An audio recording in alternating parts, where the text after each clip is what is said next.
സമാനമല്ലാന്ന് വസ്തുതാവിരുദ്ധമായ ജയില് ആരെ ജയിലിലിട്ടു എന്തെങ്കിലും പറയായിരിക്കും ആരെങ്കിലും ജയിലിലിട്ടോ ഒരാളെ ജയിലിലിട്ടിട്ടില്ല അനാവശ്യമായി ഇനി ഒരു കാര്യം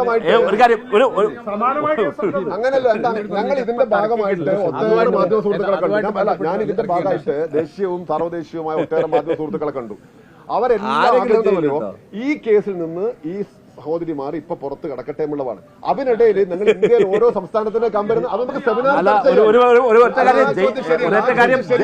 ഒരൊറ്റ കാര്യം അങ്ങയുടെ ചാനൽ ആ ചോദ്യം ശരിയല്ല എങ്ങനെ സമയങ്ങളെല്ലാം തെറ്റ് അതിനകത്ത് തെറ്റായ ഉദ്ദേശം വെച്ച് നിങ്ങൾക്ക് മാത്രമേ ഈ ചോദ്യം ചോദിക്കാൻ പറ്റൂ. തെറ്റായ ഉദ്ദേശം ചോദിക്കാൻ പറ്റും എനിക്ക് തോന്നുന്നില്ല. നിങ്ങൾക്ക് മാത്രം ചോദിക്കാൻ സന്തോഷേ അല്ല പറയല്ല നിങ്ങൾ ചോദിക്കുന്ന കള്ള ചോദ്യ ആരെങ്കിലും ജയിലിലിട്ടോ